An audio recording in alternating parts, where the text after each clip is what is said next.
A 10-year anniversary. The venue, the Orion Club, the most exclusive rooftop in the city, a place money alone can't buy. Marcus Bishop believed he'd secured it, a symbol of his power, the perfect stage to discard his quiet wife, Elara, for his new lover. He smirked as he brought his mistress to the party ready for his triumph. He was prepared for tears, for screams, for a scene. The one thing he never prepared for, the name on the building's deed. He didn't just bring his lover to his wife's party. He brought her to his wife's house. The 10th anniversary. Tin, aluminum, flimsy disposable metals. Marcus Bishop found this fitting, though he'd never say it aloud. He looked across the breakfast table at his wife, Elara. She was, as always, immaculate, dressed in a simple cream-colored cashmere sweater, her dark hair pulled back in a neat chignon. She was reading a physical newspaper. Not a tablet. A newspaper. The Wall Street Journal.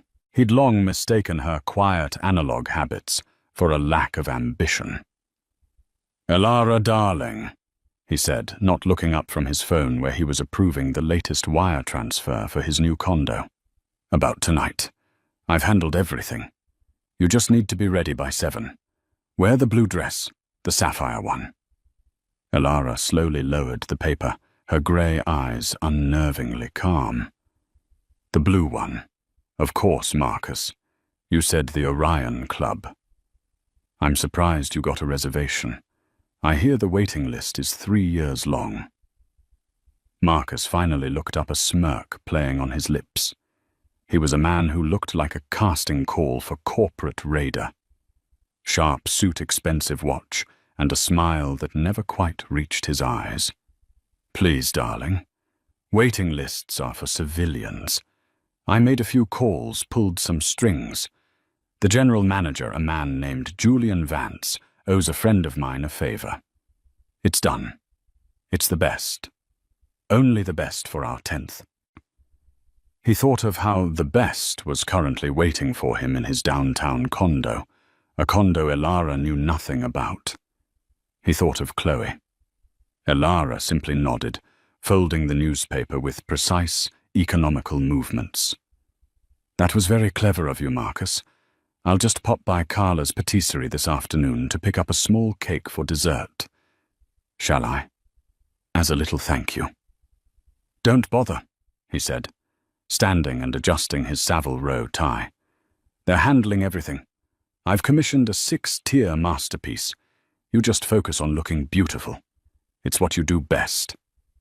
He kissed the air near her cheek and left the scent of his expensive cologne lingering like a pollutant in their sterile white and glass penthouse. Elara sat alone for a long moment. She picked up her own phone. She did not call the patisserie. She speed-dialed a single number. "Julian?" she said, her voice changing. The quiet, passive tone was gone, replaced by a clipped, authoritative alto. "He's on his way to the office. Yes, he's very proud of himself. He thinks he pulled strings to get his own anniversary party at your club." A warm, amused voice replied on the other end. "He's also very proud of the invoice I sent him, which you paid from your personal account 5 minutes later. The man doesn't check his own bank statements, does he?" "Elara, he only checks the balance of his accounts, Julian, never the joint one. He thinks it's for household expenses, groceries, my little charity luncheons. He considers it beneath him. And the guest list. He sent his final version this morning. There's a new addition. A Ms. Chloe Jennings, listed as his executive assistant." Elara's knuckles went white as she gripped the phone. "Yes, I expected that. She is to be admitted without question. She is in fact the guest of honor. Is everything else in place?" "The legal team is on standby. The board members have been quietly summoned. and the security detail is briefed. They are all looking forward to tonight, boss." "Thank you, Julian," Elara said. She hung up and looked out the window down at the city that bustled and thrummed below. Marcus thought he was the king of this city. He thought Bishop Dynamics was the pillar holding it up. He thought she was just one of his pretty possessions. Marcus had forgotten who she was before she was a bishop. People always forgot about the Vances. The Vances had built the pillars, and tonight she was going to remind him. The Orion Club was not just a venue. It was a statement. It occupied the top 3 floors of the city's most iconic skyscraper, the one that pierced the clouds. It had no sign. There was no gaudy entrance. There was only a single unmarked obsidian door on a quiet side street, manned by 2 men in impeccably tailored black suits. When Marcus and Elara pulled up in their black Bentley, Marcus all but jumped out, leaving the doorman to help his wife. He strode to the entrance, puffing his chest. "Marcus Bishop, party for 80. The doorman didn't even look at a list. He simply inclined his head. "Welcome, Mr. Bishop. Mrs. Bishop. We've been expecting you. Mr. Vance is awaiting you upstairs." They were escorted to a private elevator, all brushed bronze and dark mahogany. The elevator didn't have buttons. It operated on a key. It opened directly into the main lounge. The room was breathtaking. One entire wall was a floor-to-ceiling window overlooking the glittering city skyline. A grand piano played softly in the corner. Waitstaff moved with silent, balletic grace, offering champagne and complex hors d'oeuvres. All of their friends were already there. The bankers, the real estate moguls, the other corporate sharks and their wives. Marcus was in his element, clasping hands, accepting backslaps. "Marcus, you old dog." "How did you score this place?" shouted one of his associates, a man named Peterson. "You know me, Frank," Marcus boomed. "I get what I want, and my Elara deserves the best." He wrapped a possessive arm around Elara's waist. She smiled a perfect, polished, empty smile and accepted a glass of champagne. Then the elevator doors opened again. A young woman stepped out. She was stunning in the way a sports car is stunning, all bright red, sharp curves and aggressive lines. Her red dress was cut dangerously low. Her blonde hair was platinum, and her eyes were fixed like a predator's on Marcus. This was Chloe Jennings. She walked directly to Marcus, ignoring Elara completely. "Marcus, darling," she purred loud enough for the nearest cluster of guests to hear. "I'm so glad I made it. The traffic was hell." Marcus, to his credit, looked momentarily panicked. He hadn't expected her to be so bold so soon. "Chloe," he said, his voice tight. "So glad you could make it. You know my wife Elara, of course." Chloe finally turned her gaze on Elara. It was openly dismissive. She looked Elara up and down from her elegant but modest sapphire dress to her understated pearls. "Oh, right, the wife. Hi, cute dress. Is it vintage?" Before Elara could reply, Marcus steered Chloe away. "Let me get you a drink, Chloe. You must be parched." Elara watched them go. She saw the whispers. She saw the other wives looking at her, some with pity, some with a cruel, satisfied schadenfreude. They had all been waiting for the bulletproof Marcus Bishop to slip. And here it was, in a tight red dress, holding his hand at his own anniversary party. Elara simply took a sip of her champagne. She caught the eye of the general manager, Julian Vance, who was standing near the grand staircase. He was a handsome, silver-haired man, his suit even more expensive than Marcus's. He gave her a subtle, concerned look. Elara responded with the smallest, slightest nod. "Everything is proceeding as planned." Julian nodded back, then moved toward the center of the room. The trap was set. The bait had been taken. Now they just had to wait for the groom to spring it on himself. The party was by all accounts a spectacular success. The food was exquisite, the champagne flowed like water, and the view was intoxicating. Marcus, however, was growing more intoxicated on his own ego. He had Chloe on one side, Elara on the other, though he had barely spoken to his wife in an hour. He was holding court, telling a loud, boastful story about a recent hostile takeover. Chloe hung on his every word, her laughter just a little too loud, her hand finding its way to his arm, his shoulder, his back. The guests were masters of polite society. They pretended not to see. They engaged Elara in trivial conversation, which she handled with her usual placid grace. "Elara, the new wing on the museum, is just divine," said one woman, Mrs. Atherton. "Your foundation's work is just so sweet." "Thank you, Cynthia. We're just happy to support the arts," Elara replied.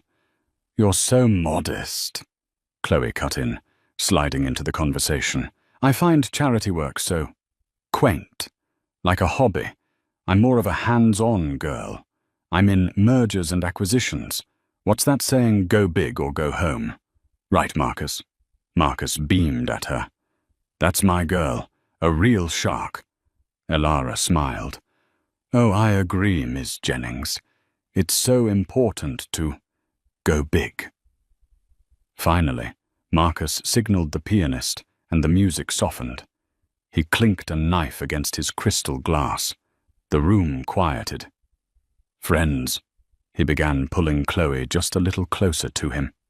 Elara stood on his other side, a statue of wifely support. "Thank you all for coming. 10 years. A decade." He looked at Elara. His smile was thin reptilian. "A decade with this woman, Elara. She's been a wonderful partner, a great hostess, a true asset to my brand. We've built an empire." The crowd applauded politely. Elara's expression did not change. "But as any good businessman knows," Marcus continued, his voice dropping into what he thought was a sincere, intimate tone, "empires must evolve. They must adapt. You can't stay stagnant. You have to shed old skin, old ideas, and embrace the new. You have to be bold." He paused, scanning the faces of his powerful friends. He was feeding off their attention. "This party isn't just about celebrating the past," he announced, his voice rising with theatrical drama. "It's about celebrating the future, my future." And then he did it. He dropped Elara's hand and grabbed Chloe's, pulling her in front of him. He held her hand aloft like a trophy. "Chloe Jennings," he declared, "is not just my executive assistant. She is my partner. She is my future. We are in love." The silence in the room was absolute. It was so quiet, Elara could hear the ice shifting in Mrs. Atherton's glass. Chloe beamed a triumphant, venomous smile aimed directly at Elara. She thought this was her coronation. "And I wanted you all to be the first to know," Marcus said, his arrogance swelling to fill the vacuum. "Elara and I have discussed this, and she has graciously agreed to step aside so that I can pursue my happiness. So let's toast, not to the last 10 years, but to the next 10, to new beginnings." He raised his glass. Chloe raised hers. Not a single other person in the room moved. All eyes were on the wife. They were waiting for the breakdown, the tears, the screaming, the accusations. Elara Bishop simply stood there, a small, thoughtful smile on her face. Marcus's arm was still in the air, his toast hanging in the dead, silent air. He frowned, his bravado wavering. This was not the reaction he'd expected. He'd planned for Elara to burst into tears and flee, allowing him to play the sympathetic, pained husband who had tried to make it work. Chloe's triumphant smile faltered. She looked at Elara. "Well," she hissed, "aren't you going to leave?" Elara turned her head, very slowly, to look at the younger woman. "Leave," she repeated, as if the concept was foreign. "But the party is just getting started." She then tapped her own champagne glass with a perfectly manicured fingernail. The tink-tink-tink sound was as sharp as a gunshot in the silent room. "Marcus, darling," she said, her voice clear and carrying not a tremor in it. "That was quite the speech. Shedding old skin. It was very poetic." Marcus lowered his arm, his eyes narrowing. "Elara, don't make this difficult." "I have no intention of making it difficult," she said, stepping forward. She was now the center of the room. "I just feel as your wife of 10 years, I should be allowed to say a few words of my own. Don't you?" She didn't wait for an answer. She turned to the stunned crowd. "Hello, everyone," she said, as if she were at one of her charity luncheons. "I want to thank you all for coming. Marcus is right. 10 years is a significant milestone. He's also right that he's built an empire. Bishop dynamics is a force to be reckoned with. It's been featured in Forbes and the Wall Street Journal." Marcus relaxed slightly. He crossed his arms, smirking. She was going to praise him. Good. This was the classy, dignified exit he'd wanted. "He told me," Elara continued, her voice light and conversational, "that to get this venue, the Orion Club, he had to pull strings, that he called in favors, that the general manager, Julian Vance, owed him one." She turned and smiled at the silver-haired man who was watching from the sidelines. "Julian, is that true? Do you owe Marcus a favor?" Julian Vance stepped forward, a polite, deferential smile on his face. "No, Mrs. Bishop. I'm afraid I've never spoken to Mr. Bishop before tonight.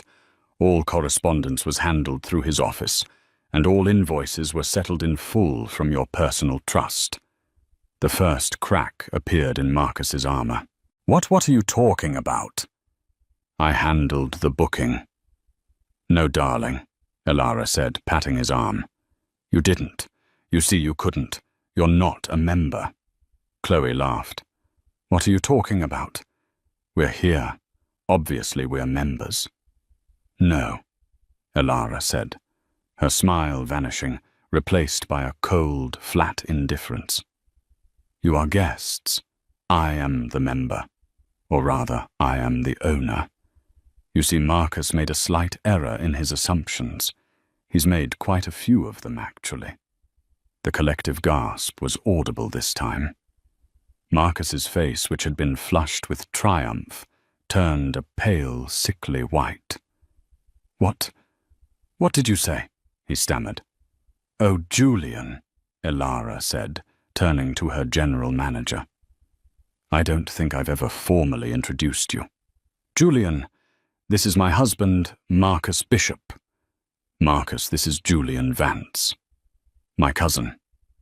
Julian stepped forward and extended a hand, which Marcus did not take.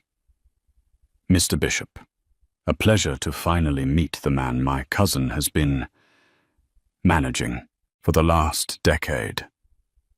"Vance," Marcus whispered the name, finally clicking in his brain. "Vance, as in Vance Hospitality Group." "The very same," Elara said, taking center stage. "You all know me as Elara Bishop, the charity wife, the socialite. Marcus, you always did find my family's old money so quaint. You thought my father was just a quiet old man who lived off dividends. You never bothered to ask what he did." She began to pace slowly, her voice resonating with a power no one in that room had ever heard from her. My great-grandfather started a small hotel in New York a century ago. That small hotel became the Vance Hospitality Group.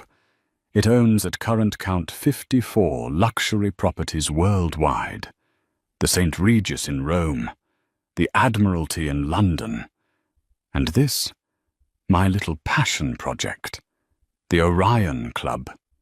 You're not just in my club, Marcus, you're in my building, the one my name is on the deed of. My maiden name, of course. Chloe looked as if she'd been slapped. You're lying. This is a trick. Is it? Elara asked. She nodded to Julian. Julian, if you would. Julian signaled to his staff. Instantly, two large screens that had been disguised as modern art on the walls flickered to life. The logo of the Vance Hospitality Group appeared, followed by an organizational chart. At the very top, under CEO and Chairwoman, was the name Elara Vance Bishop. I've been running my family's company since my father passed away 5 years ago, Elara stated. From the Home Office you never bothered to enter. Between those quaint charity luncheons and my sweet little museum board meetings, you thought I was planning seating charts, Marcus. I was acquiring hotel chains. Marcus was hyperventilating. But, my company, Bishop Dynamics, I built that.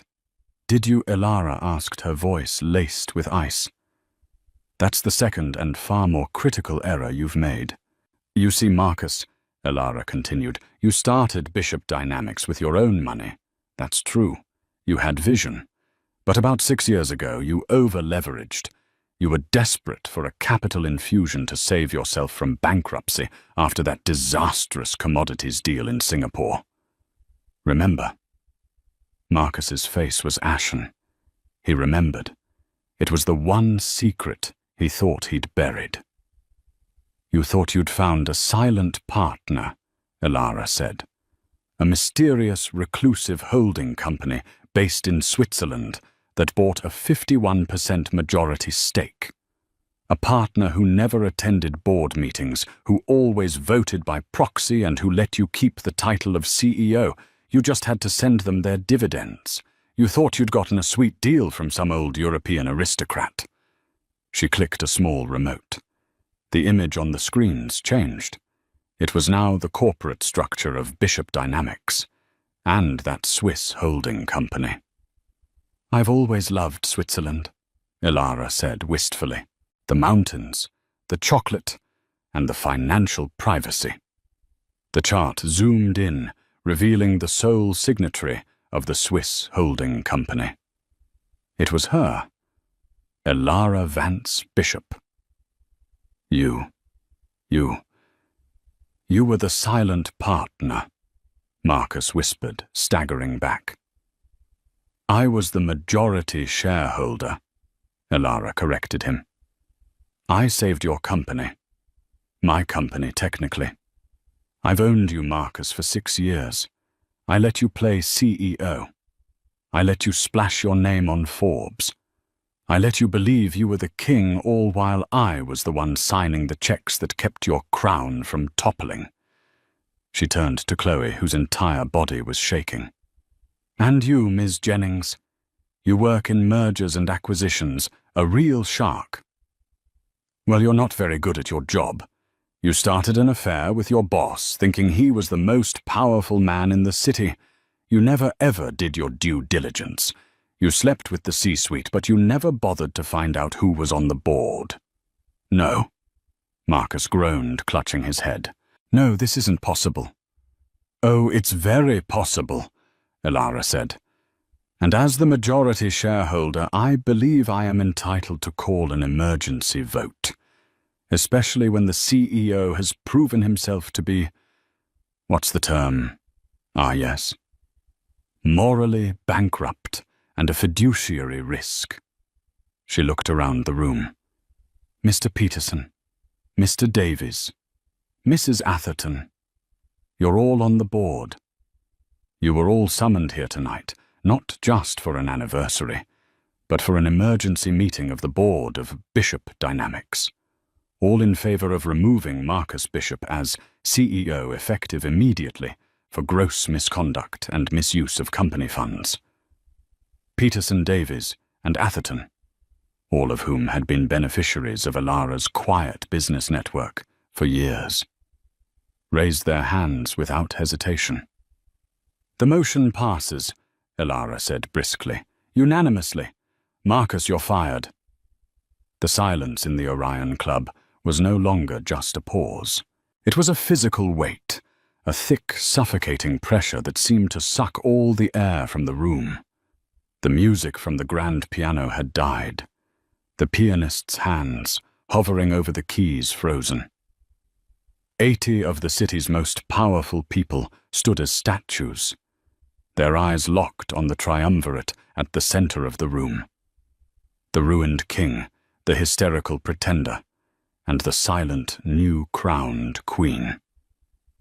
Marcus Bishop's face was a canvas of ruin. The blood had drained from it, leaving a waxy, greyish pallor. His mouth was open, a soundless "oh" of disbelief. "Fired," he whispered the word, barely audible. It was a concept his brain simply could not process. Fired one did not fire Marcus Bishop. One was fired by Marcus Bishop. This was a joke, a nightmare.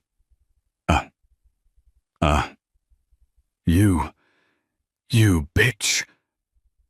The scream ripped through the silence, raw and violent. It was Chloe.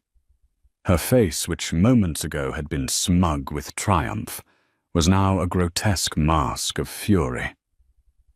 This was not the plan. She had not schemed for months, had not endured this boring, passionless man to be humiliated by some dowdy society wife. "You lying bitch!" she shrieked again, and she lunged. She was fast fueled by pure, unadulterated rage. Her hands, with their long, blood-red nails, were aimed at Elara's face. She never even got close. It was not a scramble. It was a display of sheer, effortless professionalism. Two men in dark suits who had been standing impassively by the main staircase moved with a speed that was terrifying. They were not bouncers. They were executive protection.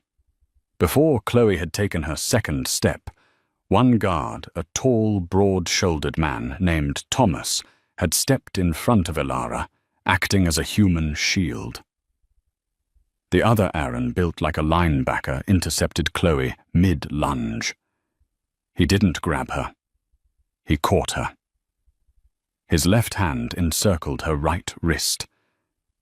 His right hand seized her left bicep. Her forward momentum was stopped so abruptly she was nearly lifted off her feet. There was a sickening, quiet pop as her shoulder joint was hyperextended.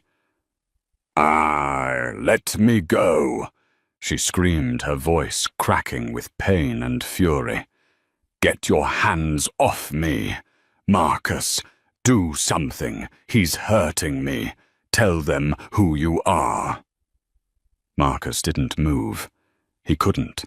He was still staring at Elara, his mind a cascading avalanche of numbers and names.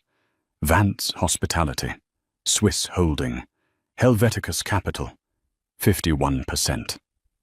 "Elara," he stammered, his voice hoarse. This is a joke. A very, very bad joke. Stop it. Stop this right now. You're embarrassing yourself."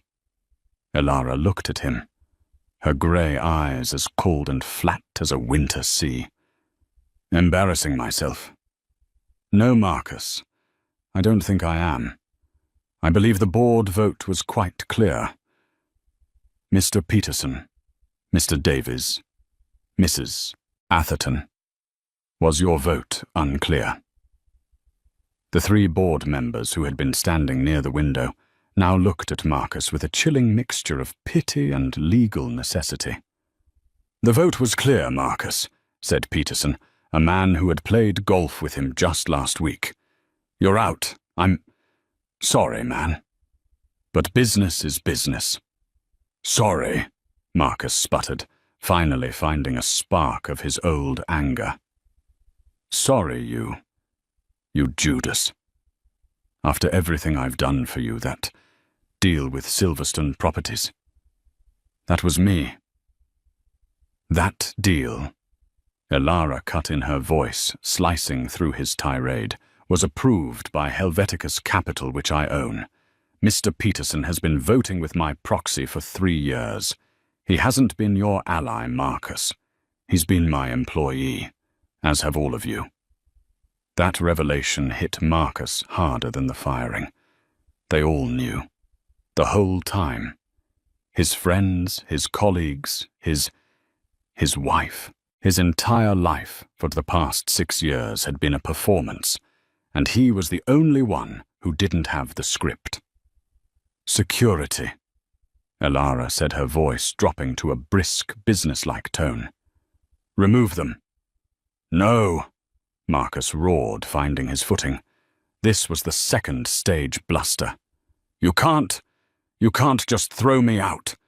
This is my party. I'll sue you, Elara. I swear to God I will sue you for everything. I'll take you to the cleaners. You've forgotten, haven't you? You've forgotten the prenup, the one my lawyers at Sullivan and Cromwell drafted, the one you signed without even reading. A low murmur went through the crowd. The prenup, the ultimate weapon. Elara actually smiled.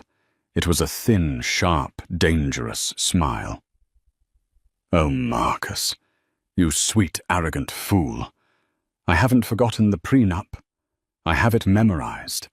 I read it last night, right after I read the quarterly reports for Bishop Dynamics. She took a step toward him, her voice light, almost conversational, as if she were discussing a museum exhibit.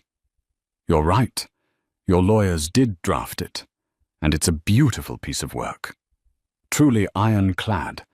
It states, and I quote from Article 3, Section 1A, "In the event of a dissolution of the marriage, all assets, properties, liquid and non-liquid, and holdings acquired prior to the marriage shall remain the sole and separate property of the original party." She ticked a finger in the air. Point 1. The Vance Hospitality Group, inherited from my father. That's mine. She ticked another finger. It also states in Section 1B, any assets, properties, or holdings acquired during the marriage by one party using that party's own separate and premarital funds or inheritance shall also remain the sole and separate property of the purchasing party. Her smile widened. Point 2. The Swiss holding company Helveticus Capital, purchased by me 6 years ago using funds from my father's trust, a trust that is legally separate from our marital assets. That Marcus is mine. She took another step. He involuntarily recoiled. Point 3. This building, the Orion, the penthouse we live in, everything, purchased by me 2 years ago as a flagship property for the Vance Group. Also, mine. She was standing directly in front of him now. Which brings us to the company. Bishop Dynamics, your baby. Since 51% of it is owned by Helveticus Capital. Well, you're a numbers man. You can do the math. That's mine, too. She tilted her head. So let's review your prenup, shall we? What does that leave you? It leaves you and I, quote Article 3 again, with all assets and properties you brought into the marriage, which, if I recall, consisted of a leased BMW 7 Series, a bachelor apartment in a mid-range building on the west side, and, oh yes, a truly staggering amount of self-confidence. The car was returned to the dealer in 2016. The apartment was sold to fund your initial stake in Dynamics. So Marcus, she leaned in her voice, dropping to a whisper that only he and the security guards could hear. You are left with your suits, your shoes, your golf clubs, and whatever is in your personal checking account, which, knowing your spending habits, is likely negligible. Marcus's entire body was shaking. He looked like a man who had just been thrown from a skyscraper. He couldn't breathe. But my accounts, he gasped, clutching at straws. My company cards. My bank. Mr. Bishop, Julian Vance said, stepping forward. His voice was polite, deferential, and utterly devoid of mercy. He was holding a sleek black tablet. As of your termination, which was processed, let's see, exactly 3 minutes ago, by our legal team downstairs, your access to all Bishop Dynamics accounts has been revoked. He tapped the screen. Your corporate black card cancelled. Your executive expense account frozen. Your company stock options, as per the termination for cause clause in your employment contract, which I might add, I drafted, they are null and void. The Bentley you arrived in. It's leased by the company. It will be remaining in our garage. Our valet will, of course, remove your personal effects from the glove box. This was it. The total systematic erasure of his life. No, he whispered. It was a plea. He turned to Alara, his eyes suddenly wet. The anger was gone, replaced by a desperate, pathetic panic. This was the third stage bargaining. Alara, please, we can talk about this. Downstairs, privately. 10 years, Alara.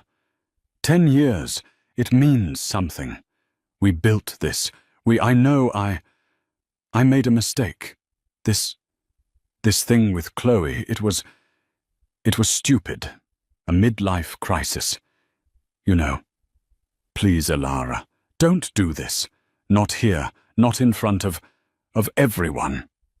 He was begging. Marcus Bishop, the shark, the Titan, was begging. Alara looked at him. Her expression didn't soften. If anything, it became harder. You're right, Marcus. 10 years. And in 10 years you never once saw me. You saw an assistant, a hostess, an accessory. You saw a quaint hobbyist who you could pat on the head while you went off to play CEO with my money. She gestured to Chloe, who was now sobbing a broken, whimpering sound, her face a mess of running mascara and snot. The guard, Aaron, was holding her up as if she were a misbehaving doll. You didn't make a mistake, Marcus. You made a choice.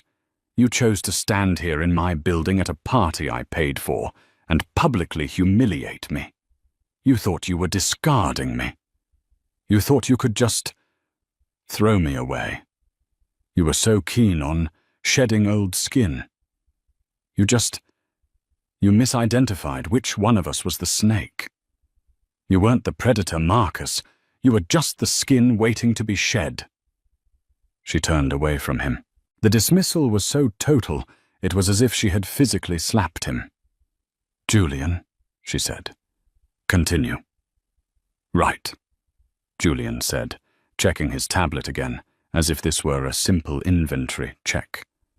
Ah, yes, there is one final asset, a condominium, Unit 28B, at the Residences at Avery Point, a lovely 3-bedroom purchased 3 months ago. At the mention of the condo, Chloe's panicked sobbing hitched. Her head snapped up, her eyes wide with a new dawning horror. A $3.2 million purchase. Julian continued, his voice echoing in the dreadful silence. A beautiful gift, I'm sure. Except you didn't buy it with your personal funds, Mr. Bishop. You bought it using the Bishop Dynamics Executive Expense and Discretionary Fund. Marcus's blood ran cold. That was a corporate investment, eh? A long-term executive rental, was it? Julian asked, raising an eyebrow. Because the deed is listed under Ms. Chloe Jennings, and the expense report, which you signed, lists it as market research and client relations, a rather creative term for it. He looked at Alara. As the new CEO, Mrs. Vance Bishop will of course have to decide whether or not to pursue criminal charges against you both for gross embezzlement and misappropriation of company funds. Our legal team seems to think it's a very winnable case. That was the word that shattered the last bit of Chloe's consciousness. Not just broke, not just homeless, jail. No! She shrieked a sound so inhuman it made several guests jump. She began to struggle with a wild, desperate strength. No, I didn't know, I swear to God, I didn't know. He told me it was a gift. He said it was his money. He said it was a sign-on bonus. I had no idea I'm innocent. She thrashed in Aaron's grip, her red nails clawing at his suit. Tell them, Marcus. Tell them you lied to me. Tell them I didn't know anything about the money. Tell them. Marcus Bishop just stood there, a hollow man. His eyes were dead. He couldn't help her. He couldn't even help himself. He was a ghost in a $1,000 suit. And Chloe saw it. She saw the emptiness. She saw that the shark she had attached herself to was just a deflated balloon. The love, the future, the power. It was all gone. And she was left holding the bag. Her face crumpled. The rage and denial dissolved into pure, abject terror. You bastard, she whimpered, her fight gone. You ruined me. You dragged me into this. I want a lawyer. I want to call my lawyer. You can't. You can't. You are of course free to call anyone you wish, Julian said smoothly. Just not from here. Thomas, Aaron, if you please. The two guards, their expressions impassive, began to move. They didn't drag. They propelled. Thomas took Marcus by the bicep.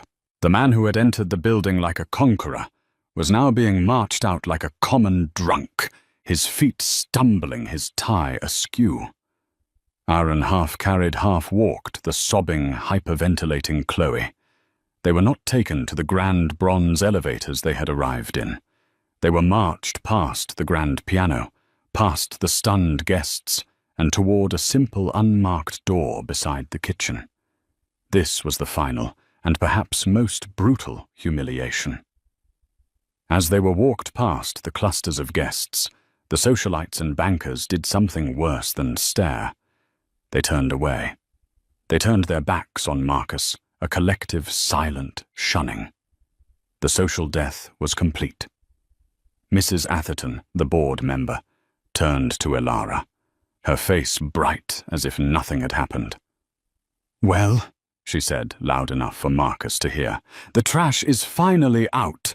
Alara, darling, you must give me the name of your new general counsel. Mine is getting so sluggish, and we must discuss the new acquisitions for the museum wing." Alara smiled a genuinely warm smile for the first time that night. "Of course, Cynthia. I'll have my assistant set a lunch. I'm thinking per se my treat." "Marcus?" Chloe wailed one last time as the unmarked door was pushed open. "Marcus, don't let them do this." The door revealed not a hallway, but a cold, steel-paneled service elevator, the kind used for hauling garbage and laundry carts. Julian Vance pressed the call button. "Ground floor," he said to the guards, "which will deposit them in the service alley on 58th Street. I'm afraid they'll have to find their own way home. I would suggest a cab or an Uber, but... well..." He gestured to Marcus's pocket, where his now useless company cards resided. "That might be a problem." The guards pushed the two of them inside the freight elevator. The bright, garish red of Chloe's dress looked obscene against the dull, scratched steel. Marcus, his shoulders slumped, didn't even look up. "Good night, Mr. Bishop," Julian said, his voice laced with a final, pleasant dismissal. "Ms. Jennings."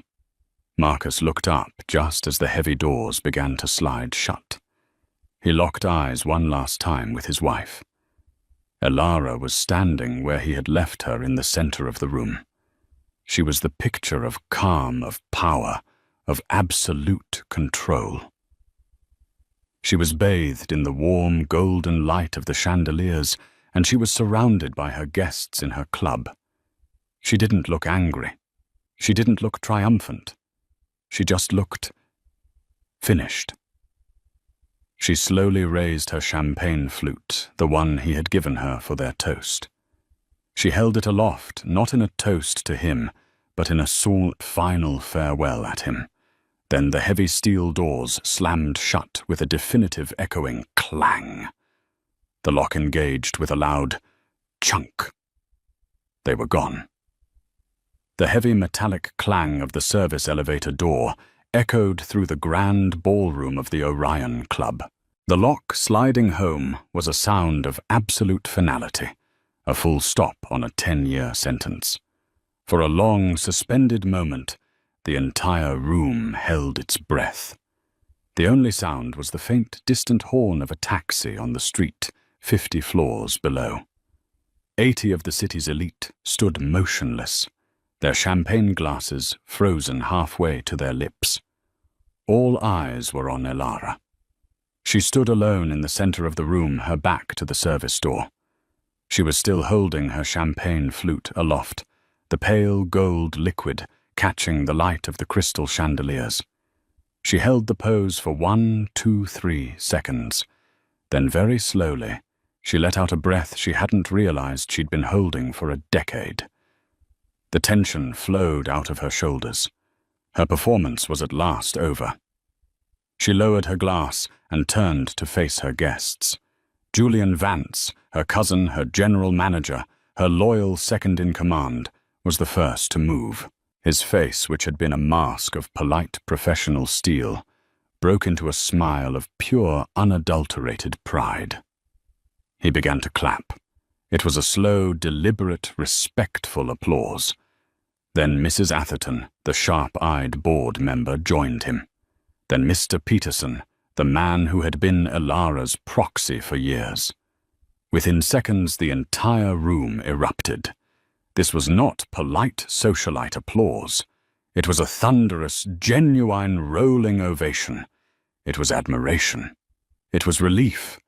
It was the sound of an entire social and financial infrastructure realigning itself in real time around its new, undisputed center of gravity.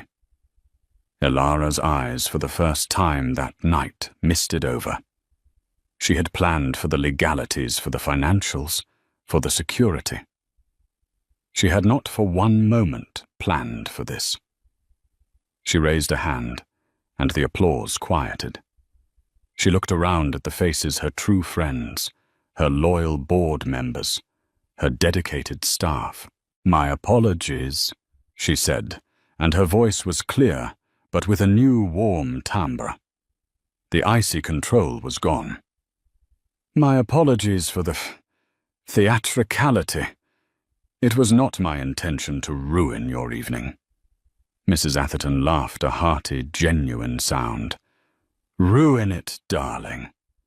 You've just made it the event of the decade. My God, that was better than Oppenheimer." A wave of laughter rippled through the room, finally decisively breaking the tension. The pianist, taking his cue, began to play again, not the somber classical piece from before, but a bright, upbeat jazz standard. The waitstaff, as if emerging from a spell, began to move once more, refilling glasses, offering decadent desserts. Elara raised her glass. "Well then," she said, her smile now reaching her eyes. "Marcus was right about one thing. This is a night for new beginnings, to clarity, and to the future, our future." "To Elara," Julian toasted, raising his own glass. "To Elara," the room echoed. The party didn't just resume, it was reborn. The oppressive, ego-driven atmosphere Marcus had cultivated was gone, replaced by a palpable sense of excitement. People flocked to Elara, but they approached her differently. They didn't pat her arm and talk about sweet charities. They shook her hand and talked about my market projections. They didn't pity her. They admired her. She was no longer Mrs. Bishop, the appendage. She was fully and finally Elara Vance. At that exact moment, 50 floors down the service elevator, dinged. The contrast was a physical assault. The doors slid open not to a mahogany-paneled lobby, but to a cold, concrete vestibule. The air was not filled with piano music and champagne. It was filled with the rank, sour smell of 1,000 garbage bags and old grease. A single flickering fluorescent tube on the ceiling cast a buzzing, sickly yellow light. Marcus and Chloe stumbled out onto the cracked tile floor. Where are we? Chloe whimpered, clutching her arms. The thin red silk of her dress was no match for the sudden damp cold. A bored-looking night security guard, sitting on a wooden stool and reading a tabloid, looked up. "Service exit. You're in the alley on 58th. You can't be here. Move it along." You don't understand," Marcus stammered. He was on autopilot, his mind a white void of static.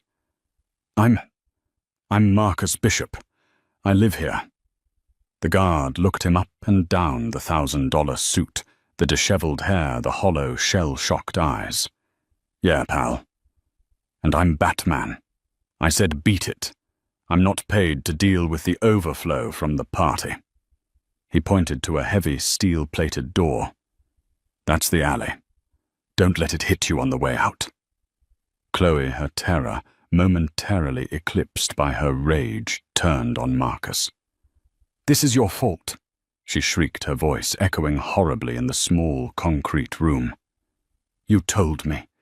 You said you were a king. You said you had everything. You're nothing. You're a fraud." She began to hit him, pounding her small fists against his chest.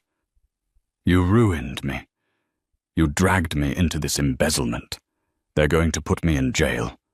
I'm not going to jail for you. Do you hear me? You ruined my life." Marcus didn't even react. He didn't raise his arms to block her.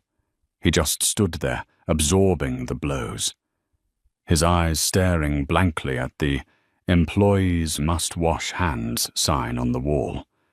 He was gone. The man he thought he was had been executed in front of 80 people. This was just the shell. The guard sighed, rolled up his tabloid, and stood. "All right, that's enough. Out. Now." He shoved the steel door open, revealing the alley. It was raining.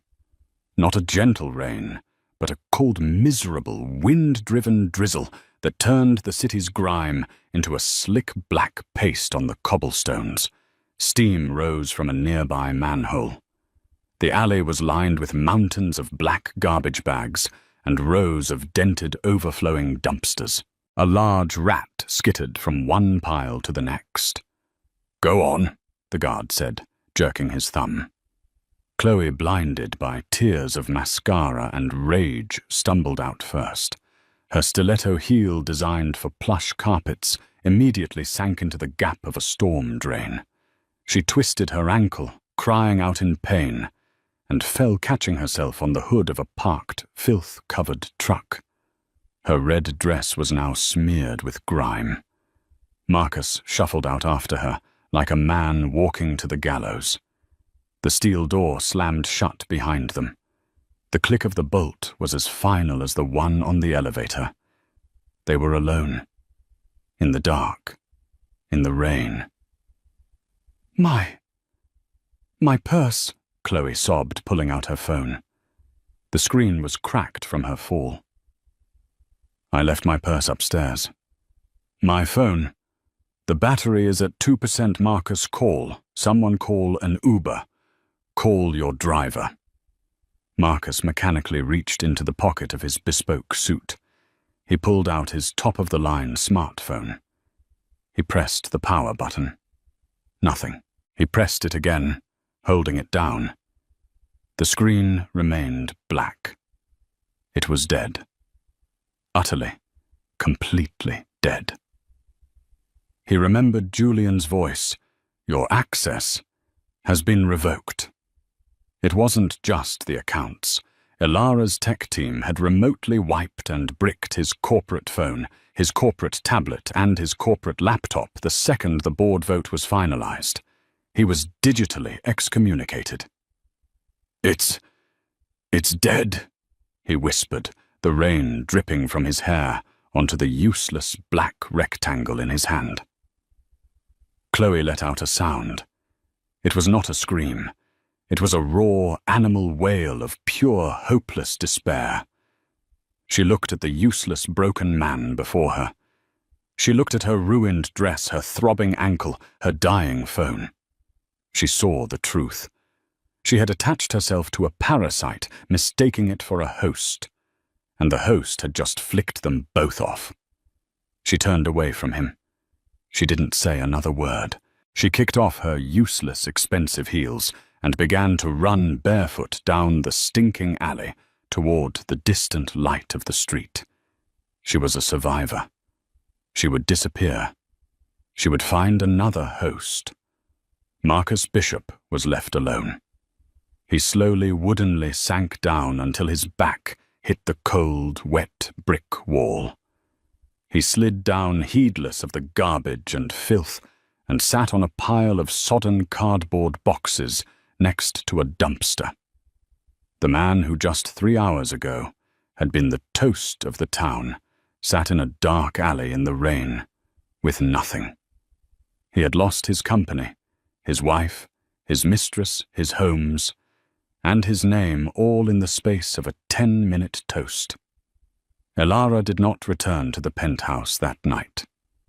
She stayed at her private residence on the top floor of the Orion Club, the one Marcus never knew existed. She slept for 10 hours, a deep, dreamless sleep. She awoke to the sun streaming through her floor-to-ceiling windows, the entire city spread out below her like a kingdom. Her personal phone was buzzing on the nightstand, not with panicked calls from friends, but with alerts from Bloomberg. The Wall Street Journal and Forbes. The story had broken. Vance heiress stages boardroom coup, ousts husband Marcus Bishop from namesake company. The ultimate hostile takeover inside Ilara Vance's 10-year plan. She drank her coffee, read the stories, and smiled. They'd gotten most of it right. At 9:00 a.m., she arrived at the headquarters of Bishop Dynamics. She had not been to the building in over a year. The security guard at the front desk, a man named Robert, snapped to attention. "Good morning, Mrs. Vance Bishop. Congratulations." "Good morning, Robert," she said, smiling and using his name. Marcus had never known his name. "Has our guest arrived?" "Yes, ma'am," Robert said, his eyes glinting. "He tried to get in at 7:00 a.m., said he was the CEO. I showed him the new directory." Ilara looked at the massive digital screen in the lobby. Where it had once read, Marcus Bishop, CEO and founder, it now read, Ilara Vance, Bishop Chairwoman and CEO. "He's, waiting across the street, ma'am. He seems upset." Ilara glanced out the glass doors, and there he was, Marcus. Still in his suit from last night, now crumpled, damp and stained. His hair was plastered to his head. He was trying to use a payphone. He was shouting into the receiver. He was locked out. Literally. "Thank you, Robert," Ilara said, and she strode to the elevator bank, which opened instantly at the tap of her new keycard. She rode up to the CEO's office. His office. It was a monument to his ego. Dark mahogany, heavy leather chairs, walls covered in trophies and photos of himself shaking hands with other powerful men. Her new assistant was already there. "Good morning, ma'am." "Good morning," Elara said, walking to the massive desk. "My first order. Get a design team in here. I want all of this gone." She swept her hand across the room. "All of it. I want glass and light and modern art. And send a crew to the lobby. Ma'am, I want the name Bishop Dynamics chiseled off the wall. This is a Vance company now. Rebrand it as Vance Urban Development." She sat down in his large leather chair. It was surprisingly comfortable. "Second, contact our legal team. I want them to file the embezzlement charges against both Mr. Bishop and Ms. Jennings, and freeze the deed on that condo. We're seizing it as a company asset." "And Mr. Bishop?" the assistant asked. "He's been trying to call all morning." "His lawyers will eventually contact ours," Elara said, booting up her new computer. "He signed a prenup that leaves him with nothing. However, the prenup also had an infidelity clause he forgot about, which he is in breach of. But I'm feeling generous. Tell the legal team to offer him a one-time severance payment, $50,000. In exchange, he signs a permanent ironclad NDA and waives all future claims. It's more than he deserves, and it's less than the cost of a lawsuit. It's just clean." The divorce was the fastest in New York high society history. Marcus faced with jail time for embezzlement, and a legal team that could bury him for decades took the deal. He signed the papers, took the check, and vanished. The last Elara ever heard, he was living in a small rented apartment in Tampa, Florida, selling timeshares. He had aged 20 years. He was quiet. He was broke. He was, in a word, irrelevant. Chloe Jennings had disappeared from the alley and never looked back. Warrants for her arrest were issued, but she was never found. It was assumed she'd used the last of the money and jewelry Marcus had given her to buy a new identity and flee the country. 6 months later, the cover of Forbes magazine did not feature a man. It featured Elara Vance Bishop, standing in her new light-filled office, the city skyline behind her. The headline read, "The Phoenix Tycoon: How Elara Vance Turned Her Husband's Empire into Her $10 billion Inheritance." She had restructured the entire company, cut all of Marcus's vanity projects, and with her strategic patient leadership, doubled its profits in the first 2 quarters. Her new dawn had truly begun. She was no longer the quiet wife. She was the one who had proven that the quietest person in the room is often the most powerful. And she was quite simply the boss. And so Marcus and Chloe were cast out, not just from the Orion Club, but from the life they had tried to steal. The heavy clang of the service elevator door was the final punctuation on a decade of lies. Elara, standing tall under the stars of her rooftop, raised her glass to her true friends and to a future she had meticulously built in the shadows. The ultimate karma isn't just revenge. It's resilience. It's not just winning. It's thriving. She didn't just take back her life. She took back her name, her company, and her power, proving that the best laid plans are not the loudest, but the most patient. Thank you for listening to this story. If you enjoyed this tale of dramatic twists and hard-earned justice, please don't keep it a secret. Hit that like button. Share this video with someone who loves a good story. And most importantly, subscribe to the channel for more content just like this. We have new stories coming every week, and you won't want to miss what happens next. Click that bell icon so you're always notified. Until next time.